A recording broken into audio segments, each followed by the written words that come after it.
Hello, White Sox fans. This is Chrystal O'Keefe back with your second episode of Visiting Dugouts. I'm from Southside Sox, and we are also being represented by Fans First Sports Network. We have a very special guest, Britt. She is well acquainted with the Giants and the Yankees, but we are going to be discussing the Giants series coming up. So thank you, Brittany, for coming on. Sure, happy to be here. Yes, tell us a little bit about yourself. My introduction was very fair. I grew up in the Bay Area, grew up a Giants fan, acquired the Yankees as a second child. Um, in the later years, my best friend is a Yankees fan and sort of dragged me along for the ride. So here we are, um, for better or worse. I'll put it that way. At least the Yankees are usually pretty good. They are. It's a complicated existence. Oh, for sure, for sure. And I was a Giants fan back in, gosh, when was that? Last time Tim Lincecum played, because Timmy has always just been one of my absolute favorite baseball players. I love him with all of my heart. He's the best. I have a little Giants connection there. But yeah, so first off, how do you think the Giants season is going to go? Do you feel positive about it? I feel very neutral about it. I think that most of the projections have put them 500-ish, give or take, a few wins either direction, and that kind of feels on a gut level that feels right. They're not a bad team. They're probably not a great team. The the question mark is very much down to a lot of these players that either don't have a lot of track record yet or are, I hate to say, like retreads, but guys who are sort of coming off of down years or something. That's been sort of the Giants' bread and butter the past handful of years, and so that can always go a lot of ways. That there's the potential for everything to kind of break right and everybody exceeds expectations and they put together a really good season still. But there's also the flip side of that, where it's also very much within the realm of possibility that all of those things kind of don't break the way you would want them to, and then they're south of 500 then. So I think the reality is that it will probably be kind of right around there. I think, just statistically speaking, typically, that's kind of how it's going to go. Some of it's going to break right, and some of it's going to go bad, and you're going to sort of meet in the middle somewhere at the end of it. That's baseball, and that's definitely White Sox as well. So this is a perfect matchup. Right. So I know Carlos Rodón is now no longer on the Giants, and he seemed to do great for you guys. He was fantastic. Yeah, he was a gem. And I personally, because of my other rooting interest, was very pleased to see if he was going to leave. I was very pleased to see him end up in New York. So. Of course, but how do you feel about kind of replacing Rodón and what that starting pitcher lineup looks like now? I think the only way to sort of look at it is not as replacing Rodón. It's just, you can't, there's never going to be a one-for-one replacement for that kind of talent. There's just not. So it's another case of there's a lot of potential upside. I mean, Ross Stripling and Shamanaya, when they're good, are fantastic pitchers. When they're healthy, when they are, at the top of their game, they're fantastic and they're incredible additions.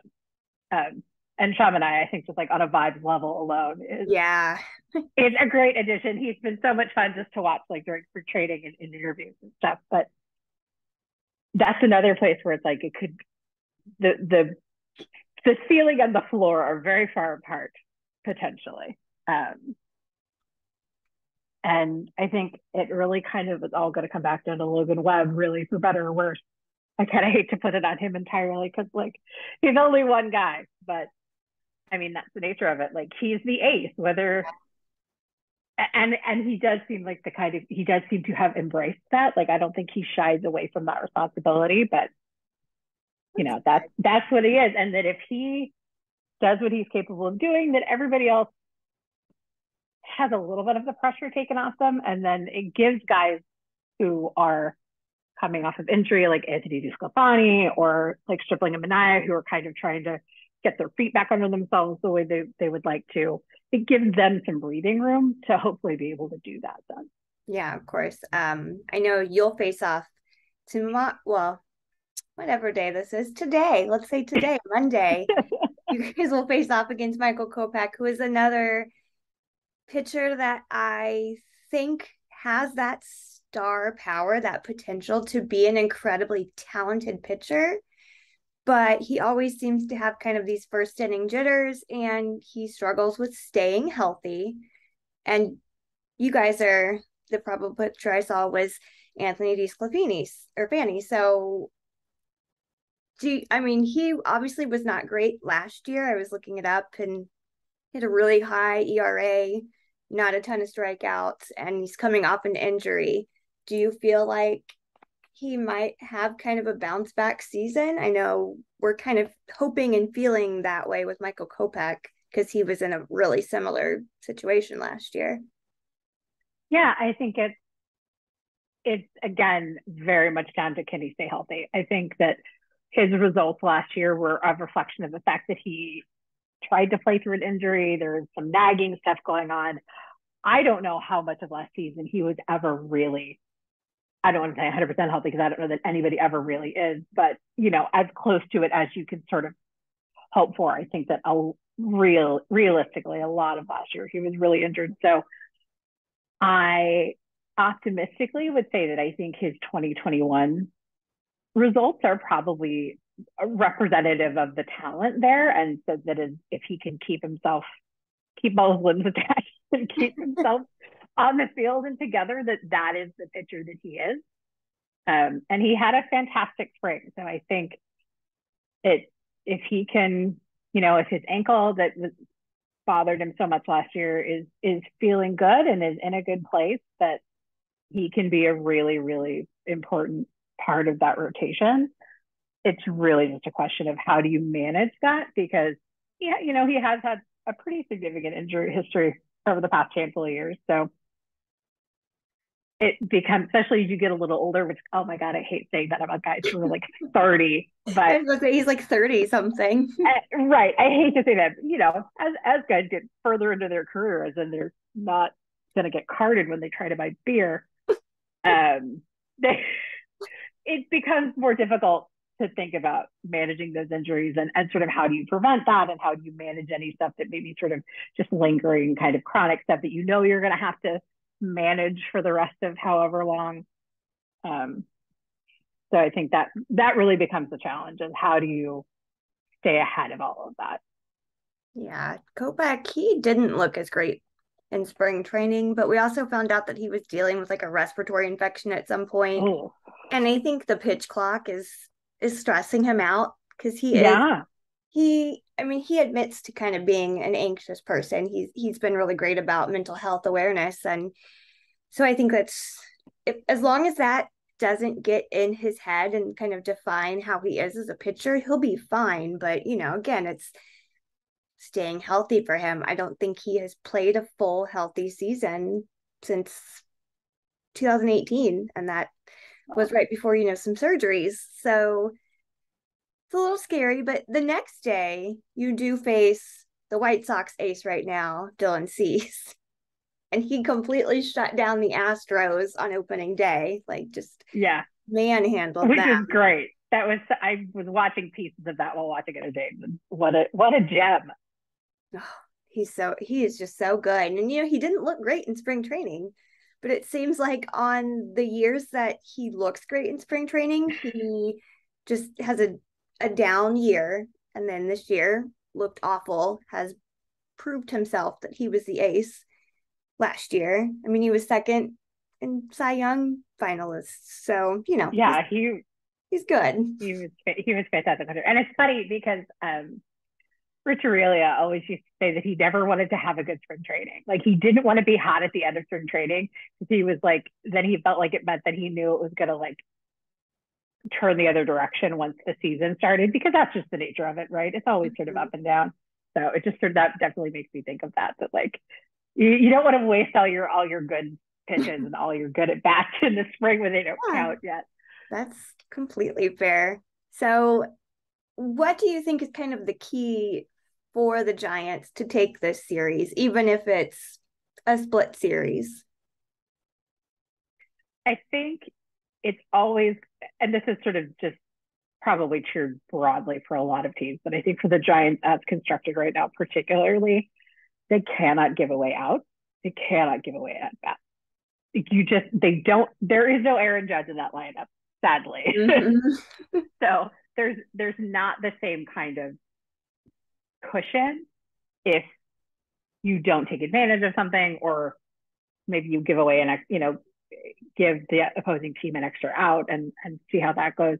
There's just not the cushion for that. So they've got to take advantage of the opportunities, and they present themselves. And I mean, they saw in the second game against the Yankees, they scored the majority of their runs on a series of just like weird ground balls and just stupid doinks, and like not things that were really either team doing anything particularly well or badly, but they all this dumb stuff of like they ran out the ground ball when it got booted, and or when something sort of a bunt in no man's land and that kind of stuff. That those are the things that they really have to take advantage of. And I think it's also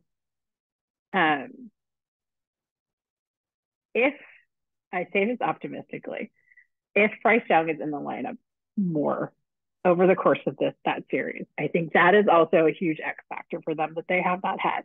They have not had a lot of speed, and they have not had that kind of that sort of very classic center fielder, like run everything down and raise hell in the bases and all that. They haven't had a lot of guys like that in the lineup recently.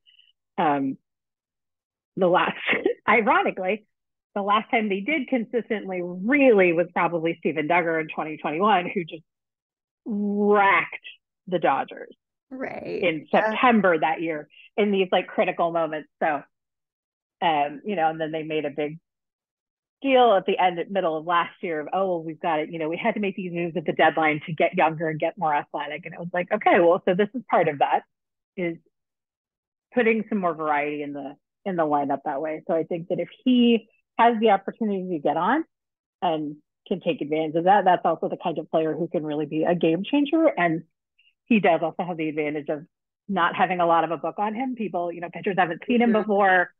There's always a little, or can be at least a little bit of advantage for hitters that way, where they can kind of ambush pitchers a little bit, or just be able to take advantage a little bit of that unfamiliarity.